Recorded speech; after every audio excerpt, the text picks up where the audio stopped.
வணக்கம் ஆதர் நேர்களுக்கு. I'm doctor Saritha, oncologist, புற்றுநோய் நிபுணராக இருக்கேன். ரேடியேஷன் ஆங்காலஜி என்னுடைய ஸ்பெஷலைசேஷன். இன்னைக்கு மார்பக புற்றுநோயும் அதில் சார்ந்த மார்பகத்தில் வேற பல கட்டிகள் அதெல்லாம் என்ன அப்படின்றத பார்க்கலாம். மார்பக புற்றுநோய் மற்றும் மார்பகத்தில் வரக்கூடிய வேறு நோய்கள் என்ன என்ன இதை பற்றி கொஞ்சம் சொல்லுங்க. மார்பகத்தில் புற்றுநோய் அப்படின்றது நிறைய பேருக்கு தெரியுது.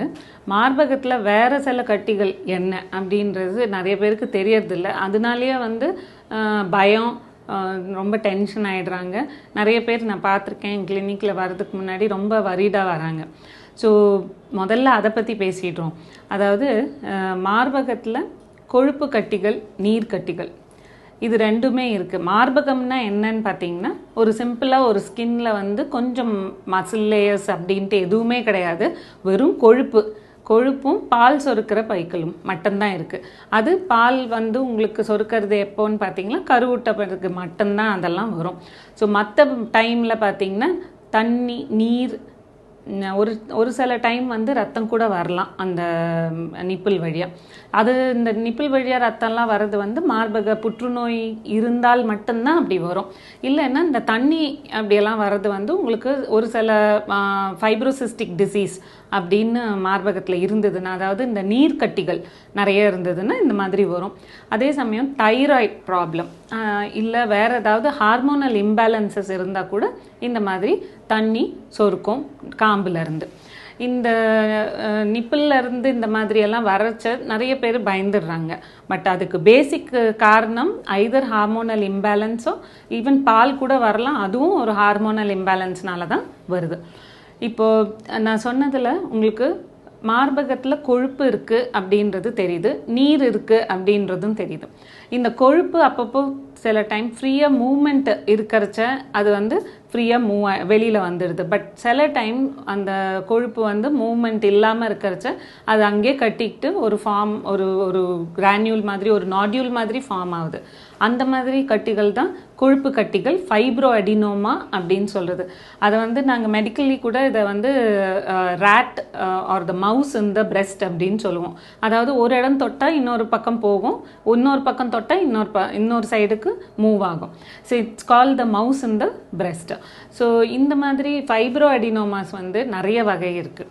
ஃபைப்ரோ அடினோமாவே தனியாக எடுத்திங்கன்னா யூஸ்வலி இதுக்கான எந்த விதமான வைத்தியமும் இதுக்கு தேவையில்லை. ஏன்னா இது இயற்கையாக உடம்புல இருக்கக்கூடிய கொழுப்பு கட்டி ஒரு ஃபார்மாக ஆனது மட்டும்தான்.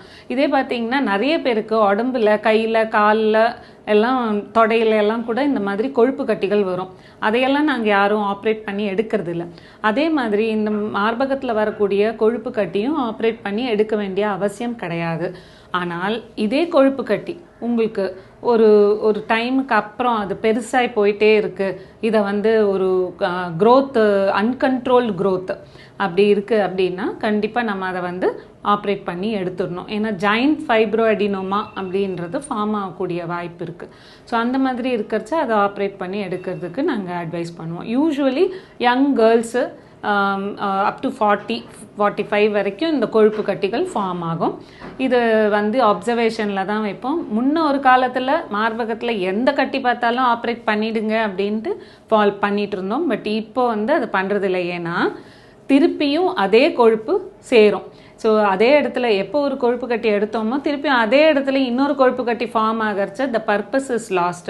ஒரே மார்பகத்தில் நிறைய சூச்சர் லைன்ஸ் வரும், நிறைய ஸ்டிச்சஸ் போட வேண்டிய அவசியம் வரும். அதனால் இந்த கொழுப்பு கட்டியை நாங்கள் இப்போல்லாம் எடுக்கிறதே கிடையாது. ஸோ இதுதான் ஃபைப்ரோ அடினோமா அப்படின்ற கட்டியோட விவரம். ஃபைப்ரோசிஸ்டிக் டிசீஸ் அப்படின்னா நீர்க்கட்டிகள் பொதுவாக ஒரு பையில் ஃபுல்லாக ஃபார்ம் ஆகிற ஒரு ஸ்டேஜில் இருந்ததுன்னா நம்ம இந்த கட்டி ஆக்சுவலி காலப்போக்கில் சில மருந்துகள், மாத்திரைகள், ஒரு சில கரெக்டான டயட் ஃபாலோ பண்ணால் இந்த ஃபைப்ரோசிஸ்டிக் டிசீஸ் கூட மாறிடும். அதாவது ஒரு சிம்பிள் ஹார்மோனல் லிங்க் இருக்கிற நீர்க்கட்டிகள் தான் இதெல்லாம். ஸோ ஒவ்வொரு மாதவிடாக்கு முன்னாடியும் இந்த மார்பகத்தில் நீர் சேரும், நீர் கோந்தும், அதனால இந்த நீர்க்கட்டிகள் ஃபார்ம் ஆகுது. யூஸ்வலி மாதவிடா முடிஞ்ச பிறகு இந்த நீர் வந்து வடிஞ்சிடும். ஆனால் ஒரு சில பேருக்கு இந்த நீர் அங்கேயே தங்கி கட்டியாக ஃபார்ம் ஆகும். இது வந்து ஒரு கொஞ்ச நாள் மாத்திரைகள் இல்லை சில டைம் 1 வருஷம் 2 வருஷம் கூட மாத்திரைகள் எடுக்க வேண்டிய அவசியம் வரும். அதில் வந்து இது சரியாக போயிடும். So fibrocystic disease and fibroadenoma மார்பகத்தில் இருக்கிற இந்த 2 கட்டிகளை பற்றியும் இன்னைக்கு நீங்கள் தெரிஞ்சுக்கிட்டீங்க. மார்பகத்துல நீர்க்கட்டிகள் இருக்கிறத சுய பரிசோதனை மூலமா நம்ம எப்படி தெரிஞ்சுக்கிறது? மார்பகத்தை சுய பரிசோதனை அப்படின்றது எல்லா பெண்மணிகளுக்கும் தெரியணும். எப்படி நம்ம தானாக பிரெஸ்ட் செல்ஃப் எக்ஸாமினேஷன் அப்படின்ற விஷயம். இந்த பிரெஸ்ட் செல்ஃப் எக்ஸாமினேஷன் எப்போ பண்ணணும்? அதாவது மாதவிடாக்கு முடிந்த பிறகு தான் நம்ம அந்த பிரெஸ்ட்டை எக்ஸாமின் பண்ணிக்கணும். ஸோ ஏதோ ஒரு மாதத்தில் ஒரு முறை பார்த்தா கூட போதும். இதுவே தினம் போய் செக்கப் பண்ண வேண்டிய அவசியம் கிடையாது. நீங்கள் தனியாக செல்ஃப் எக்ஸாமினேஷன் பண்ணுறது மாதவிடா முடிஞ்ச பிறகு நீங்கள் பண்ணணும்.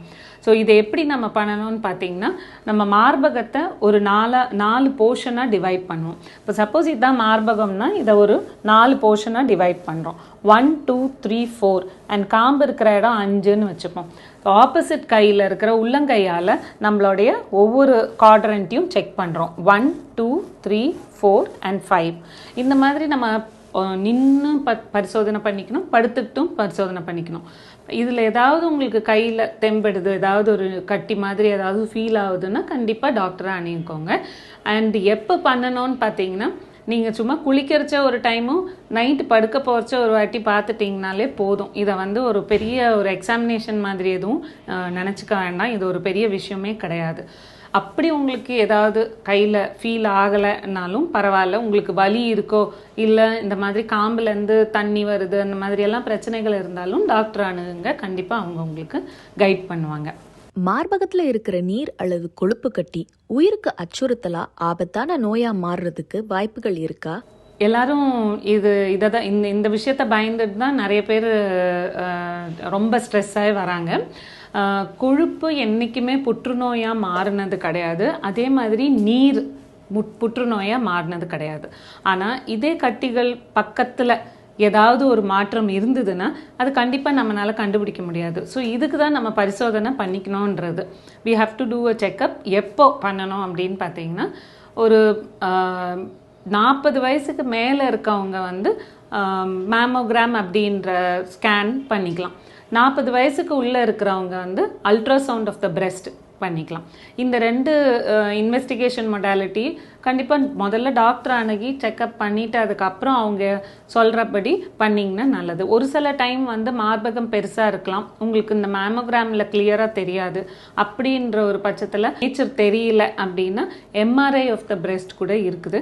ஸோ இதெல்லாம் வந்து ஒரு டாக்டர் அணுகி எழுதி கொடுத்தாங்கன்னா நீங்கள் கரெக்டாக பண்ணிக்கலாம். மார்பக நீர்க்கட்டி வராமல் தடுக்க நம்ம உட்கொள்ள வேண்டிய மற்றும் வேண்டாத உணவுப் பொருட்கள் என்ன? எல்லாருக்கும் வந்து தேவையான விட்டமின்ஸ் மினரல்ஸ் வந்து நம்ம ஒரு தராசில் டெய்லி காலையில் வெய் பண்ணி சாப்பிட முடியாது. கிடைக்கிறத சாப்பிட்றோம். இன்றைக்கி இருக்கிற வேலை நெருக்கத்தில் யாருக்கும் அந்த மாதிரி டைம் கிடையாது. நான் இந்த விட்டமின் ஏ சாப்பிட்டேன், பி சாப்பிட்டேன், சி சாப்பிட்டேன்னு செக் பண்ணுறதுக்கு. ஸோ சிம்பிளாக சொல்லப்போனால் நம்ம பக்கத்தில் இருக்கிற, அதாவது நம்ம ஊருக்கு 100 கிலோமீட்டர் பக்கத்தில் விளையிற எந்த ஃப்ரூட்ஸும் வெஜிடபிள்ஸும் நம்ம தினமும் எடுத்தாலே நமக்கு வந்து பாதி நோய் வராது. இந்த மாதிரி விஷயங்கள் எதுவுமே வராது.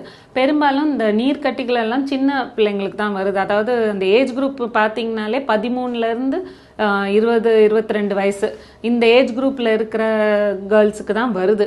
இது ஏன் வருதுன்னு பார்த்தீங்கன்னா, அவங்களோட உணவு பழக்கம் தான் அதுக்கு முக்கிய காரணம். அதாவது நிறைய பேர் முக்கால்வாசி வெஜிடபிள்ஸ் எடுத்துக்கிறது இல்லை, நிறைய ஃப்ரூட்ஸ் அவங்க யூஸ் பண்ணுறதே கிடையாது. ஸோ அந்த எல்லா ஃப்ரூட்ஸும் வெஜிடபிள்ஸும் நீங்கள் உங்களை டயட்டில் கொண்டு வந்துட்டிங்கனாலே பாதி பிரச்சனை சால்வ் ஆகிடும். இப்போ சிம்பிளான விட்டமின் இ நிறைய தேவைப்படுது. அதெல்லாம் இருக்கிற பொருள் என்னன்னு பார்த்தீங்கன்னா, பப்பாளி, மாதுளம்பழம், இந்த மாதிரி ஃப்ரூட்ஸ் எல்லாம் கொஞ்சம் எடுத்திங்கனாலே போதும்.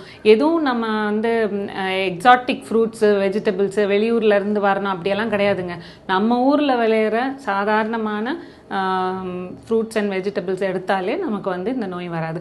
ப்ராப்ளமே என்னென்னா சாப்பிட்றது இல்லை, அதுதான் பிரச்சனை. இன்னொன்று தேவையான அளவுக்கு தண்ணீரும் உடம்புல இருக்கிறது இல்லை. இது ஒரு பெரிய ஒரு முக்கியமான காரணம். இயற்கையாகவே அவங்க உடம்புல கொழுப்பு சத்து நிறைய ஓடிட்டு இருக்கு. கொழுப்புன்றது எல்லாருக்கும் இருக்கிற விஷயம்தான். எல்லாரோட ஒரு சில ஃபேமிலிஸில் பார்த்தீங்கன்னா அவங்க தாத்தா பாட்டி அவங்க ஃபேமிலி இதுலேயே வந்து கொழுப்பு கொஞ்சம் அதிகமாக இருக்கும். ஸோ இந்த கொழுப்பு சத்து அதிகமாக இருக்கிறச்சு அவங்களுக்கு இந்த ஸ்கின்ல எல்லாம் உங்களுக்கு கட்டிகள் வரும். அதே தான் உங்களுக்கு மார்பகத்தில் ஃபார்ம் ஆகுது. ஸோ இவங்க கொஞ்சம் இந்த கொள்ளு அப்படின்ற விஷயத்த கொஞ்சம் அதிகமாக எடுத்தாங்கன்னா அதுவே வந்து உங்களுக்கு இந்த கொழுப்பை குறைக்கும். மற்றபடி இந்த டயட்டோட மாடிஃபிகேஷன் தான். அதாவது வேறு சில இப்போ இருக்கிற நான் வெஜிடேரியன் ஃபுட்டு, நம்ம இந்த ஸ்பெசிஃபிக் ஃபுட்டு அப்படின்ட்டு நம்ம குத்தம் சொல்கிறத விட எல்லாத்தையும் ஈக்குவலாக எடுத்தாங்கன்னா பிரச்சனை இருக்காது. தேங்க்யூ.